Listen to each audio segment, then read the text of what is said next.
Great day. We're going to jump right in because I got a lot of announcements here that's not my specialty, but we're going to get through these things. Thank you for being here. That's the first announcement. It's so good to see you guys. And if you're watching online, thank you for joining us today. We listen, we love you guys online. We love you guys. And this is a good family. And we kind of been talking about the local church as a family, and that's what we're going to continue to talk about. But I love my family, so it's good to have you online. It's good to have you here. Some of the things going on, not necessarily this week, but coming up real soon. Fall Festival, October the 23rd, which is on a Saturday, 5 o'clock to 7 o'clock. It'll be across the street. I looked right now. The weather looks pretty good. So I know that's subject to change back and forth, but I'm excited. The weather looks good. Listen, we still need some volunteers. This is a big event, takes a lot of energy. Last year, in the middle of a pandemic, we had a large crowd, so I don't know what to expect this year, but you can go online, you can sign up on the website, all kinds of opportunities to serve.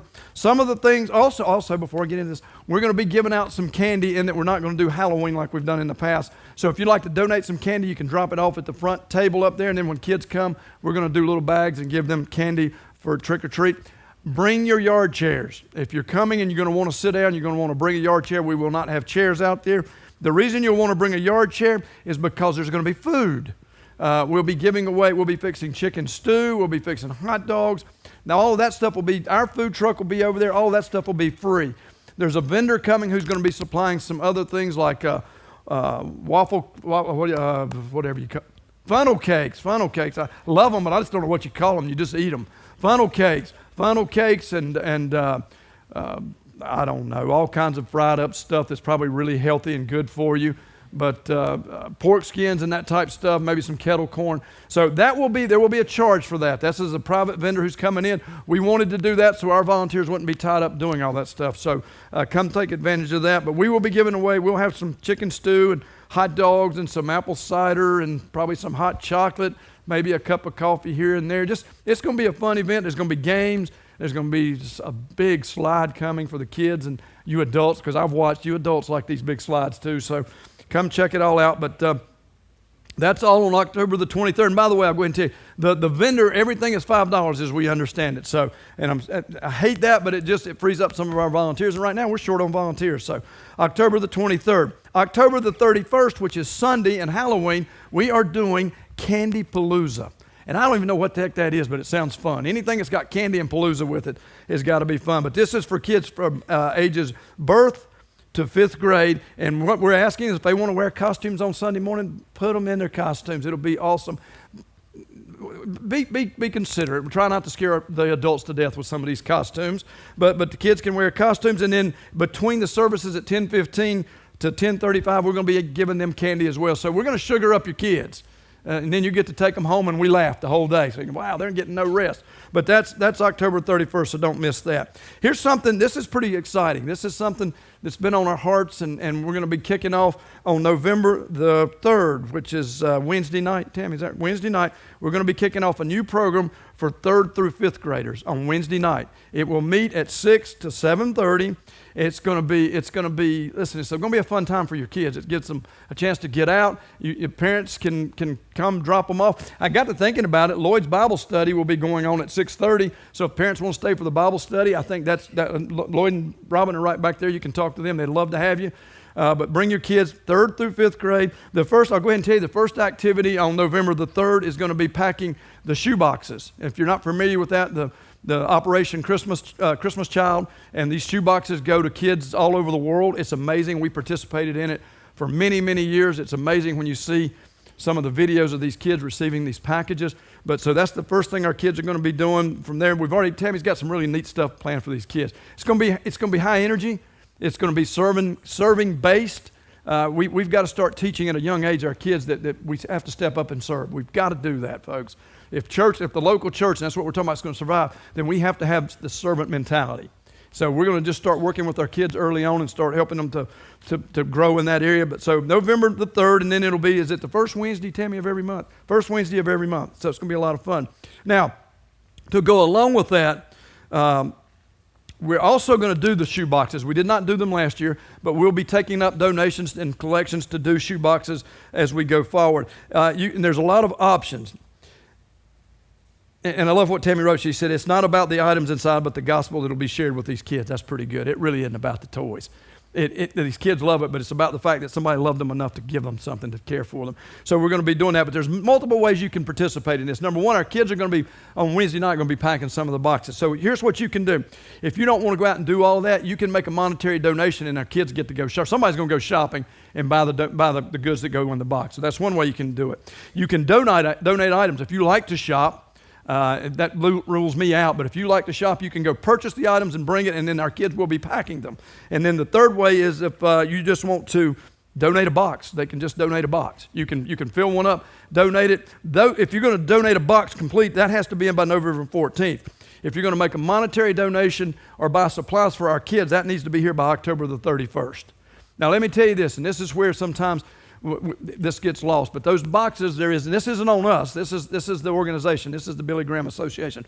There's a $9 shipping charge to ship these boxes. So any monetary donations you can make is greatly appreciated. Journey Church will also participate, but if you can help support and fund that, that's great, and it helps them as well, because otherwise they've got to come up with a lot of money to ship these boxes. So you can make a monetary donation. You can shop for items. You can bring the items by, or you can just pack a box if you want to. So it's going to be a lot of fun stuff going on. I guess that's all that's going on other than just the normal stuff, and we're not going to dive into that. So a big list. I think all of this is probably, most of it's online. The Candy Palooza is probably not online. It is not. So just put that on your calendars for your kids from birth to whatever grade that is, the fifth grade. You can dress your kids up. You can dress up. Heck, I mean, our dress code is you got to have clothes on, and I hope they're appropriate. But come, and we're going to have some fun, but we want our kids to experience Halloween in a positive way, and it can be a very positive thing when it's done right. So that's what's going on. Now, before we get started on the message, one of the things we do is we take up an offering right now, and we do that there's some boxes outside. If you want to financially support this church, there's 2 boxes, one on the little kiosk stands on the outside of each door. You can, if you're watching online, there's numerous ways. If you're here, there's numerous ways. I'm still old-fashioned. I'll write a check and drop in the box. You can mail it to 61B Sicker. You can go to the online and do it through the journey.church. You can give it our app, or you can text it to 77977. Your offerings go a long ways in supporting the ministry of this church. And without them, then we can't do the ministries that this church was called to do, and that's to reach out and to change this community. And you're doing a good job of that. We're changing the community. I just tell you that because as we go forward, our numbers were still in pandemic mode, but the offerings have come in, and we're blessed for that. But that's what it takes to run this church. And it's how we do things like Fall Festival. And what we're hoping, this Fall Festival is a community event. This isn't a Journey event. It's an event sponsored by Journey, but we're going to be reaching out to this entire community. And if you know much about this community, these kids, this is a bright spot for them when they can come out and have some fun and entertainment. So your givings are appreciated. The beauty to it is it's kind of like Tammy said about the kids in these shoe boxes. It's not about the items inside, but the gospel that will be shared with these kids. The amazing thing about our offerings is the blessings that come back. It's just the blessings that come back. So thank you for your support, and those are the ways you can give. So now we're going to dive in. Got a lot to talk about. Matt's going to be up next week. I'll go ahead and tell you. Matt's going to be up here, and we're going to stay on this same title that we've been on, which is Run. If you recall, last week we said we titled this series Run, and it's R-U-N, and it's not about run. It's about R-U-N. R-U-N. And you're going, well, if you wasn't here last week, you're going, well, what am I supposed to be in? The local church. It's all about the local church. Are you in, and are you a part of the local church? And one of the things we used when we started this thing is this little book. Matt and I, this is a book I read years ago. Matt read it years ago. A lot of us did. We actually did a Bible study on it several years ago. One of our elders led. Tom Rainier, who is the president of Lifeway, was bookstores, but now they don't have brick and mortar. It's all online. But Tom Rainier wrote this thing. It's called I Could, I Might, I Can, I Should, I Will. 9 traits of the outwardly focused Christian. And it's really, it's about the local church and what the local church should be doing and what it looks like. So this is kind of the outline of this message series. Now, based on this, it's also based on the Bible. So for my people that are getting nervous, going, well, they've done gone away from the Bible. They're one of those churches. No, we haven't gone away from the Bible. The Bible, this supports a lot of what's in the Bible, but the Bible is still the book we go to. The Bible, and I love this too when I hear people say the Bible. The Bible is 66 individual books. We forget that. Written by many, many different authors, but inspired by one. So, and it's always going to be the foundation. You don't have to worry about that. We may bring things like this in, but it's always going to be the foundation. Now, before I go on, let me tell you this too. A lot of you, we gave this book away last week, and a lot of you took it. Several of you have already told me you've read it, and you've gotten some good feedback on it. Haven't gotten any negative feedback yet. It's a good book. We gave it away last week. If you're here today and you weren't here last week and you want a copy, we have some more copies. We actually ran out last week between first and second service. If you're here, if you were in the first service last week, you probably got a copy. It was the ones in the second service we had to create a list. But there's some copies out there if you want one. Again, one per household is what we're asking. And I told you last week, I said there's a caveat to it. Before you take it, there is a caveat. And I'm not going to say that I've got a big ask for you because that got me in trouble last week. But there is a caveat, and that it's real simple. It's not send in $29.95. It's not send in $19.95. It's not you get 2 for $9.95. It's I need you to read it. If you're going to take it, read it. Otherwise, don't take it. And I mean, I don't mean that mean, but there's somebody that will read it. So if you will take one, we want you to. And if we need to get more next week, we will. But I would ask that you take it and that you read it because, and I said last week, let it soak in as you read it, and hopefully it will seep out, especially in the form of the local church. So if you were with us last week, one of the things I really started off with, and this is so key, I think, for us as individuals and us as the local church, is we started talking about sacrifice, that we should be sacrificial. The local church should be sacrificial, and that we should have a heart of sacrifice. The problem is it's hard to have a sacrificial heart, or it's hard to be sacrificial when you have a selfish heart. And that's what typically happens over a period of time in the local church. Because when most people come, especially for the first, when they first come to a new church or they first get introduced to church and Christ, we come in thinking, okay, what can I do? How can I make a difference? And that's how we start off. But then slowly but surely, the world starts sinking in, and it goes from how can I help you to how are you going to help me? So we go from this sacrificial heart to the selfish heart. And that's that's where we start having problems. And I love what Rainier says about it when he talks about I will, because what I need to do is I need to have a sacrificial heart. And we talked about this. One of the things last week is who is your why? I was Jesus who? I was the reason Jesus went to the cross. You were the reason that Jesus went to the cross. Who in your life is worth you being a part of and connecting to and pouring into the local church and to Christ? There's somebody out there that needs you to do that needs to see it. I think about families. The first thing these little kids need to see it, 3rd and 5th graders or 1st to 3rd and newborns, we need to start them off early on and let them see that. But I was Christ. I was his who. I was the who to his why. Why he had to go to the cross was for me and you. And we need to kind of grab hold of that. And when we grab hold of that, then we'll start saying I will. Again, the title of the book, we'll start saying I will. Because it's what we're called to do. And here's where we got to be careful. And here's where the selfish heart comes in. If you're serving, if you're stepping up and serving, you're doing out of obligation, I've seen this, you'll get tired and you'll fade. If you're serving out of obligation, if it's a legalistic, religious type thing, the reason for your serving, you will get tired and you will fade. I promise you, every time. Every time. We don't serve out of obligation. We do not serve out of obligation. We should serve out of gratitude for what Christ has already done for you and I. Because that won't fade. The gratitude will be the same today, tomorrow, and forever. He died on the cross for me. He died on the cross for you. That's the reason I serve. That's the reason I'm so love the local church so much. Because I'm just serving out of gratitude, not obligation. Because I hear it all the time, well, why do I need local church?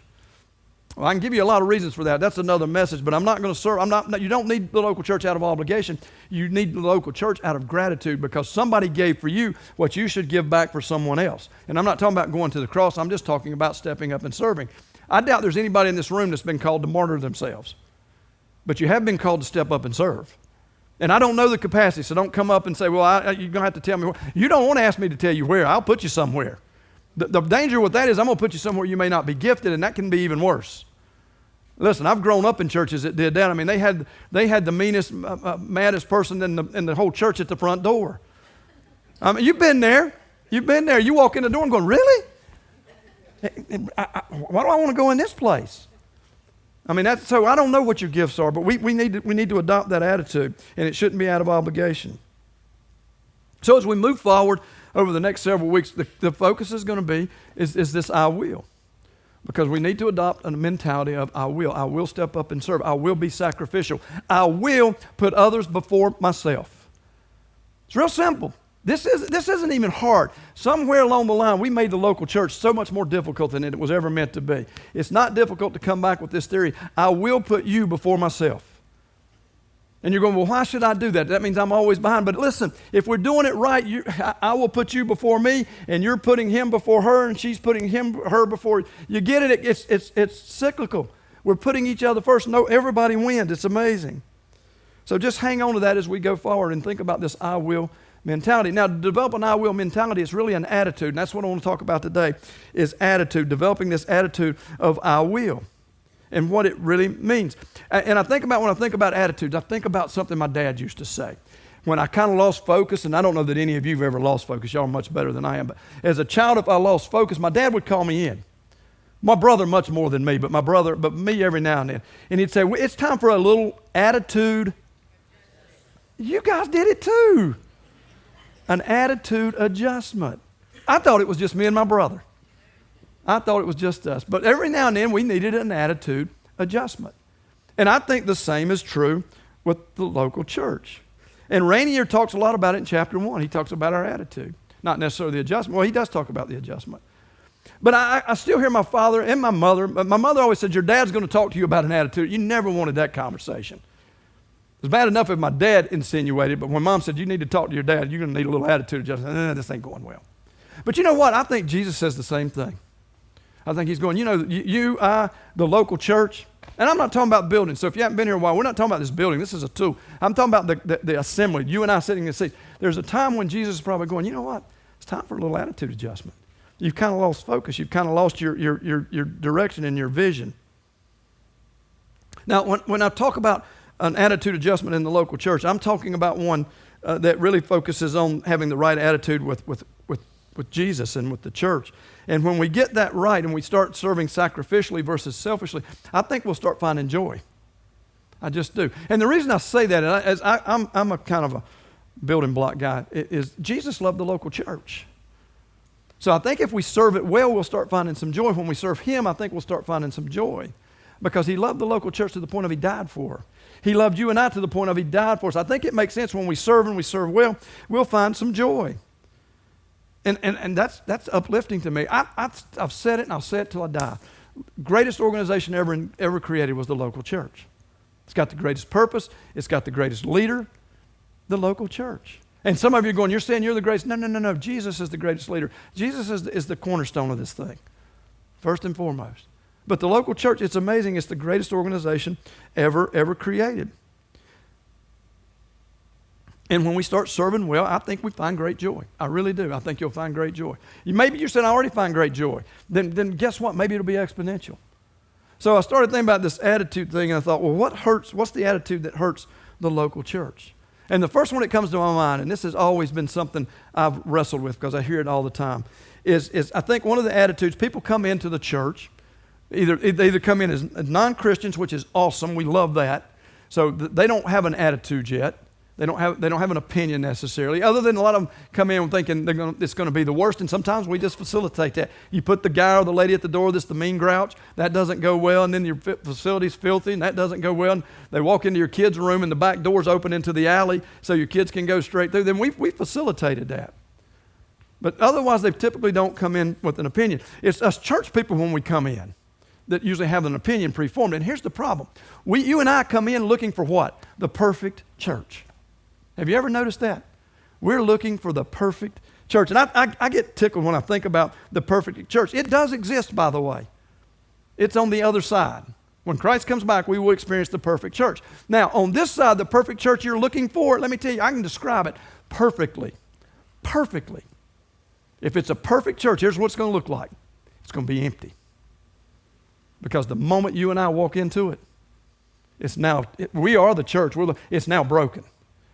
It's now broken. The perfect church, if you find, and I'm kind of crossing the terms here, but what you perceive as a perfect church would be an empty building, which would be no church at all. Just be an empty building. It's not going to be a perfect church. And here's how I know that. Listen, our church, any church as far as that goes, is made up of broken people, messy people, sinners, jacked up people from all walks of life. We're messed up. Now, that's any and every church. Now, a lot of churches don't want to admit that. There are people who are perfect. I mean, I've seen it. I've heard it. I've been there. Listen, I'm not sure from what I've talked to some of the folks I know in other churches, our baptisms don't count. We're fake because we're not perfect people. You can wrestle with that one.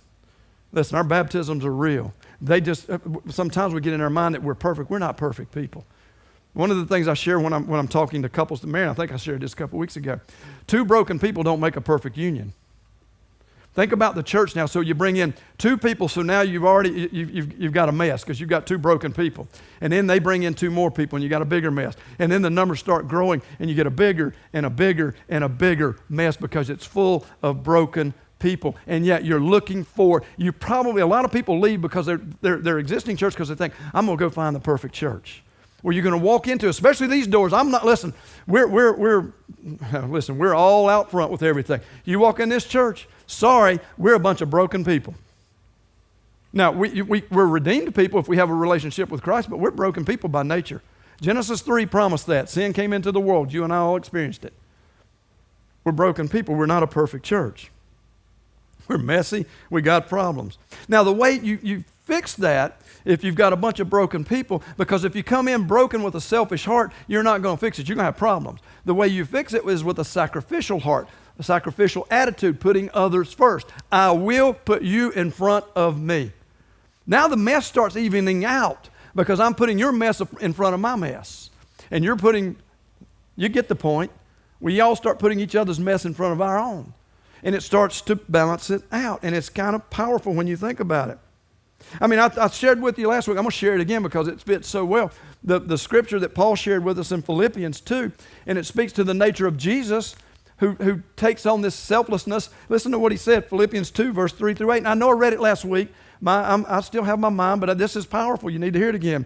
Don't be selfish. We do that when we walk into the local church. I came in with a selfish mentality. It's all about me. Don't be selfish. Don't try to impress others. Be humble. Think of others as better than yourselves. Don't look out only for your own interest, but take an interest in others too. That's what the local church should be doing, is taking interest in others. You must have the same attitude that Jesus Christ had. Did you get that? The same attitude that Jesus Christ had. Well, I'm not Jesus. He said we should still have the same attitude. Though he was God, he did not think of equality with God as something to cling to. Instead, he gave up his divine privileges. He took the humble position of a slave and was born as a human being. When he appeared in human form, he humbled himself in obedience to God and died a criminal's death on the cross. I love that. I love that. Basically, he said, I will. I will. I mean, look at, and again, I'll emphasize this again. Verse 5, you must have the same attitude that Christ Jesus had. Do you have the same attitude that Christ had? That's a fair question. He said we should. Do you? Do you? Listen, that's big. And then Paul goes on and tells us a little bit about his attitude. And when Paul tells us a little about his attitude, he's really telling us a lot about his attitude. It was putting you and I first in every case. In every case. When we put him first, then we'll put others first. When we put him first, we will put others first. So that's foundational for your attitude. You want to develop a Christ-like attitude, we should have the same attitude as Christ. And I love this. He said, even though he was God, he didn't think of equality with God as something to cling to. He gave up his divine privileges. Do you know what that means? I had to wrestle with that a minute. We talk about privilege a lot these days. He gave up divine privilege. He was God. He could have done anything and everything he wanted, but he gave that up to walk on earth with a selflessness attitude for you and I. He said, I will. I will put you before me. That should impact our attitude when it comes to the local church. When we think about what Christ has already done. This isn't something he's going to do. He's already done it. He's already done it. This is true today as it was then. There's another story in the Bible that really kind of speaks to, I think, developing our attitude that we should grab hold of. It's in Matthew 22. I'm not going to give you the exact scripture. You're going to look it up, Matthew 22. But it's always interesting to me. I love to see these groups in those days that would challenge Jesus. And the group was the Sadducees. They come up and challenged Jesus on some things. And that never went well for them. They always lost those battles. Jesus was, I think, a couple things. I think he was very witty. I think he had a great sense of humor. And he was also, he was not going to be outthought or outsmarted. And he did it in such a graceful way. But the Sadducees come up and had their run, to which they lost miserably. So, of course, when the Sadducees failed, the next group is the Pharisees. And I'm guessing they're going, we'll show the Sadducees. This wasn't about maybe challenging Jesus. It was. They thought, we'll show our buddies the Sadducees. So the Pharisees come up and they ask Jesus a question, a real simple question. They ask him what the most important command in the law of Moses was. What's the most important? Jesus, what's the most important command in the law of Moses? And now these guys are legal experts. They think they've got this figured out. And they ask Jesus this question, and we've talked about this before. Many of you know the story, and if you don't have a Bible and you don't know the story, it's okay, because I'm going to tell you what Jesus said. Real simple answer, and it speaks to attitude. It speaks to the development of our attitude. Because Jesus looked at him and said, well, here's the greatest command. Here's the greatest command. You should love God with all your heart, with all your soul, and with all your mind. Can you imagine if the local church, if we did nothing else but learn to love God with all of our heart, all of our soul, and our mind? Then guess what happens? We'll start putting others first, because that was Jesus' attitude. But then he said, but now wait a minute. There's a second one, and it's just as important. It's equally as important. Now, this is Jesus saying this. Think about it in developing your attitude.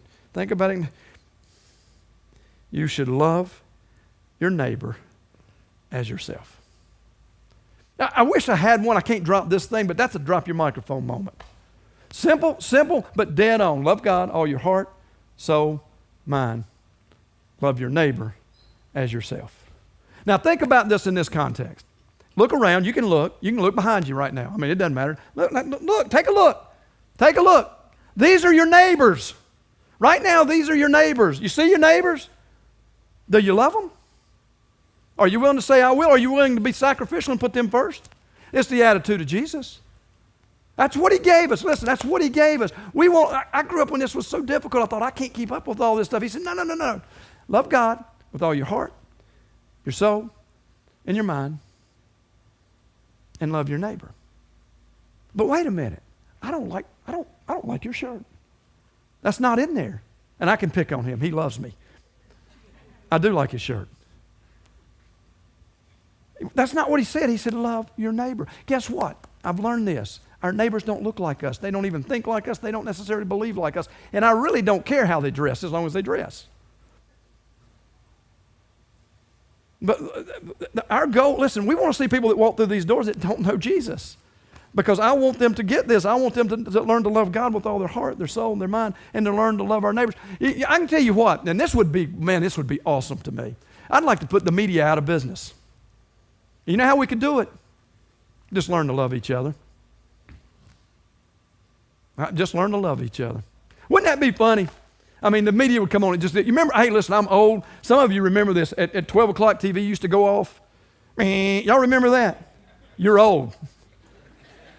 Yeah, that's been a long time ago. Can you imagine at 6 o'clock when the news came on, if the screens went blank, blank, we got nothing to report. Everybody's loving each other. Wouldn't that be awesome? I mean, good gracious. We could watch more Andy Griffith.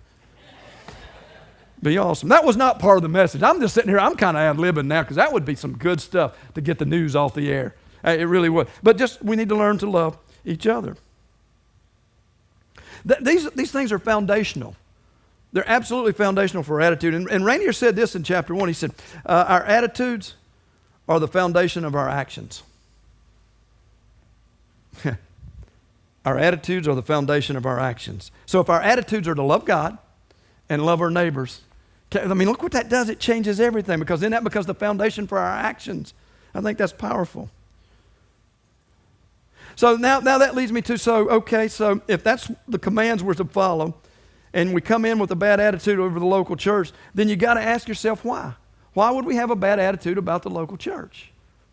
And I would say this, and I hate to say this, it's got to be for selfish reasons. And sometimes the selfish reasons are so funny. As a pastor, I could write a comedy routine. And some of this will upset you, because some of you got mad over some of these things. I've got mad over some of these things. But they get to be kind of comical when I think about, okay, Mark, love God with all your heart, your soul, your mind, and love your neighbor. But I don't like the music. Did you know that song they played? I didn't like that song. I asked them 6 months ago if they'd play a song I liked. They ain't played that song yet. I'm going to find the perfect church. They'll play the song I like. Come on, we've been there. The seats, I don't like the color of these seats. Hey, I've seen churches, literally, I've been a part of a church, had a fight over the color of the carpet. We fixed that one. You gotta love that, don't you? What color is concrete? Concrete. I mean, listen, it's crazy. Here's one that Matt and I have a ball with this one. Well, I don't like the translation of the Bible you use. I'm sorry. You start a church and preach out of the one you want. We're going to use the ones listen, there's a lot of good translations, but this is what's funny. I'm using the NLT today. I use the NLT a lot. Well, I don't like the NLT. I like the King James. Well, okay. Well, I like the NIV. Well, I like the New King James. There's hundreds of versions. The ESV, the AMP, the CEP, the CEV, UK, the ERV, the HSB. I can go on and on and on, and I'll guarantee you somebody would not like the one I chose. So I'm going to pick one. I usually use about 3. I use NIV, NLT. I'll reference the King James. Listen, I've got a lot of education in this stuff. I can't read the King James. And I love it, but it's hard to read. I'm gonna share something out. This will upset my religious friend. I'm going to use the message in just a moment. We're looking for the perfect church. We're not going to use one that we don't think is accurate. Now, I'll go ahead and tell you this. And Matt is very, very schooled on translations of the Bible. I'm being serious. If you want to talk to someone that knows a lot about the translations, talk to Matt. He's got a good foundation on it. You want me to tell you the secret to these translations? They're all translations. I'm going to go out on a limb and say there's not a soul in here that can read Greek or Hebrew. Anybody? Probably somebody. Listen, my luck, there'd be 10 of you. I graduated with a degree in Hebrew. Then come read to me. I read English. And I don't mean this mean. I grew up on the King James. I don't think Jesus talked in Elizabethan Greek either. I really don't.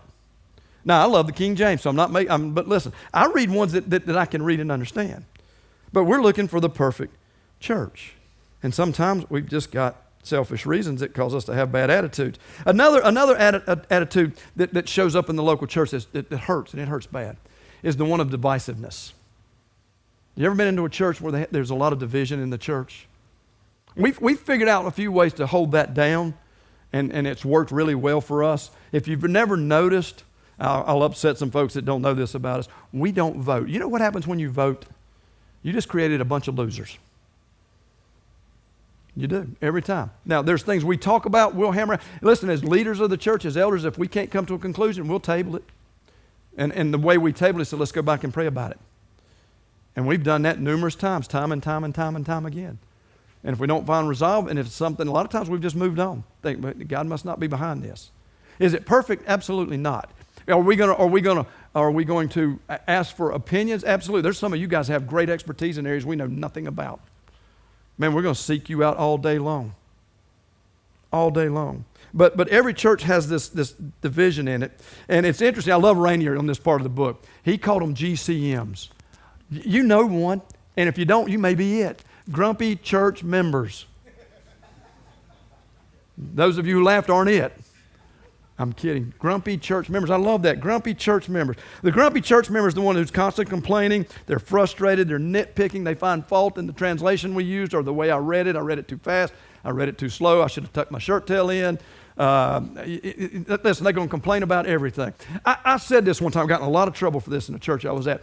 We had so many grumpy church members. If Jesus would have stood up here and preached, they would have complained. Guarantee it.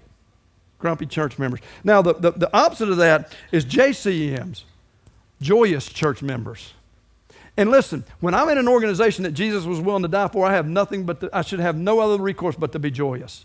Joyous church members, JCMs. Listen, they're grateful. You know them. They're grateful. They're encouraging. When you walk in the door, they're encouraging you. They're lifting you up.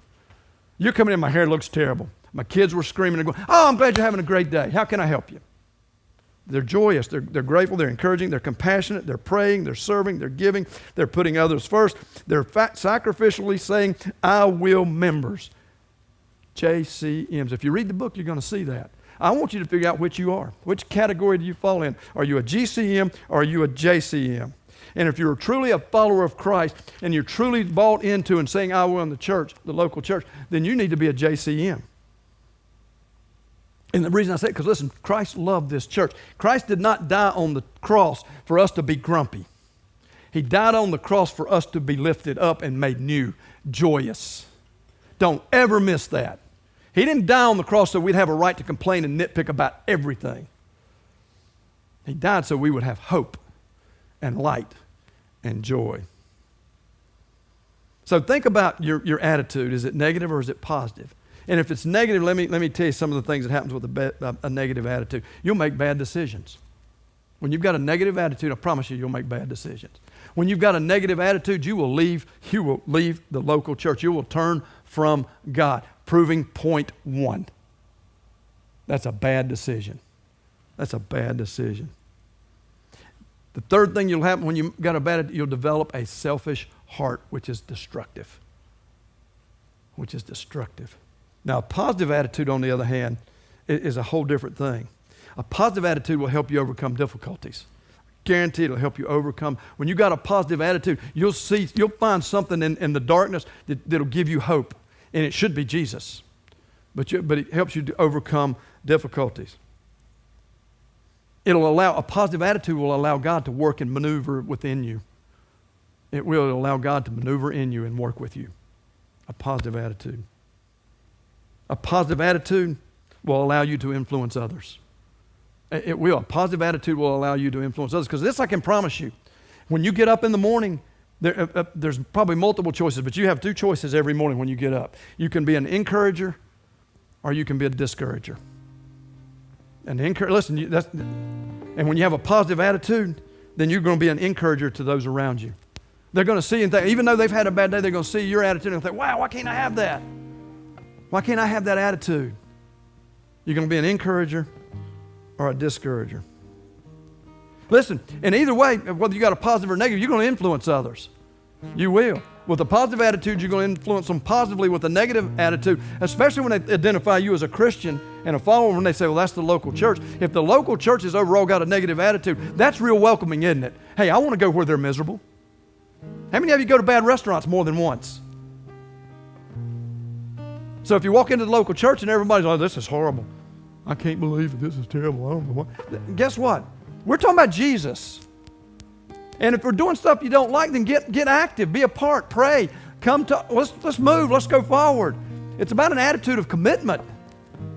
Instead of complaining, it's an attitude of commitment instead of complaining. But the local church, man, it should be full of JCMs, joyful Christian members. I got to share this with you, and this is where I got out the message. I thought about Paul's attitude. And Paul took an attitude when it comes to, I think, reaching the lost in the local. We can apply this to the local church. It's in 1 Corinthians chapter 9, verse 19 through 23. I was just going to talk about it, but for some reason, I don't know why I did this morning. Well, yeah, I do. God put it on my heart. I picked up the Message Bible, and I haven't done this 5 times in 10 years, picked up this Bible and read it on Sunday mornings, but I did this morning. And I turned to that scripture. I thought, I'm curious what it says. Then I want you to think about Paul's attitude. Now, this is Paul who was persecuting Christians, had a really bad attitude, was trying to stop the church and the movement. And this is what Paul said after he found Christ and turned his life around. Verse 19 through 23. Again, the Message Bible. This is written in everyday English. This will resonate with you. This is what Paul said. Even though I'm free of the demands and expectations of everyone, I have voluntarily become a servant to any and to all in order to reach a wide range of people. Sounds like the local church. To reach a range of people. Religious, non-religious, meticulous moralist, loose-living immoralist, the defeated, the demoralized, whoever. I didn't take on their way of life. I kept my bearing in Christ. But I entered their world and tried to experience things from their point of view. I loved my neighbor is not in there, but that's what he's saying. I loved my neighbor right where they're at. Right where they're at. I become just about every sort of servant there is in my attempt to lead those I meet into a God-saved life. I did all of this because of the message. I didn't just want to talk about it. I wanted to be in on it. Man, that should be the mantra for the local church. Craig Rochelle, a pastor that Tammy and I listen to, we don't get to do church together like you guys. You're sitting there with your loved ones. And we don't get to do it. So on Sunday nights, we sit down and watch Craig Rochelle, who is Life Church, and it's amazing. But one of their mantras for their church is, he said, we'll do anything short of sin to reach the lost. Did you get that? Anything short of sin to reach the lost. What Paul said. That's what Paul said. That's his attitude. I'm going to do what it takes because we've got the most important message in the world. I'm going to do whatever it takes. And as I was wrestling with this, and then Tammy and I were sitting there talking the other day, something kind of clicked. And some of you are going to get upset with me. Because I'm going to tell you, some of you use your phone for YouVersion. If you don't have a Bible, you use YouVersion. Some of you use it to make notes. If you have your cell phone, I'm being serious, take it out right now. Just take it out. I want you to take your cell phone out. Take your cell phone out. You're going, this guy's going crazy. If you're at home online, take your cell phone out. This applies to you too. Now I want you to do me a favor. Let me make this really, really uneasy for you. Look at the person to your left and right, or both. And if you know them, I want you to put your arm around them if you know them that well. If you don't get punched. That's right. Now one of you take your phone. There you go. Come on. And if you don't have somebody beside you, that's okay. Take your phone. If somebody got their phone out, now I want you to make a selfie. Come on, make a selfie. Here, I don't even know if I can do this or not. Let me try it too. I want you to make a selfie. You got to reverse that thing. Looky there, y'all are in my pictures. I want you to make. Did you do that? Thank y'all for doing that with me. Now I got a big ask for you now. No, I'm serious. Share it. Listen, you're going to share where you went to eat today. That's your attitude. I'm going to tell somebody about the restaurant I went to. You're going to share your vacation. You're going to share the ball game you went to. You're going to share all kinds of things. Why wouldn't you share that? Hey, I was at local church. I'm serious. Will you share it? That's the attitude Paul had. He said, I'll do all things. Why wouldn't you share it? Can you imagine the hits the local church? I wish every church in the country would do it. Listen, I'm telling you, you'll share where you ate. You'll share the ball game. You'll share. Listen, I know bars you go to. I do. You share it on Facebook. But you won't. I'm telling you, I haven't seen any of you take a picture in Journey Church. Hey, listen, I'm at Journey Church with my JCMs, which also could be Journey Church members, not just Joyous Church members. I thought that was pretty cool. Share it. Come on, I'm serious. Come on. Hey, I'm serious. I'm going to go home and look because you guys are my friends. Now listen, I'm going to go ahead and tell you, I've said this and this is a disclaimer. Don't try to communicate with me on Facebook. I don't know how. I have no clue and don't want to learn. But I'll see your pictures. Share it. Watch what happens. People are going to see it. Maybe somebody will see it and says, you know what? Maybe I need to try that. Because I know their life and they're living, it seems like things are going well for them. I know they like the restaurant down the street and they like the bar down the street. Maybe they're okay.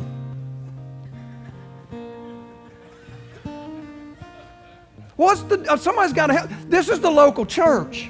This is the most important thing you're going to do in your life is share the good news of the gospel of Jesus Christ. And I'm telling you, I know right now some of you get nervous. You're going, I can't share that.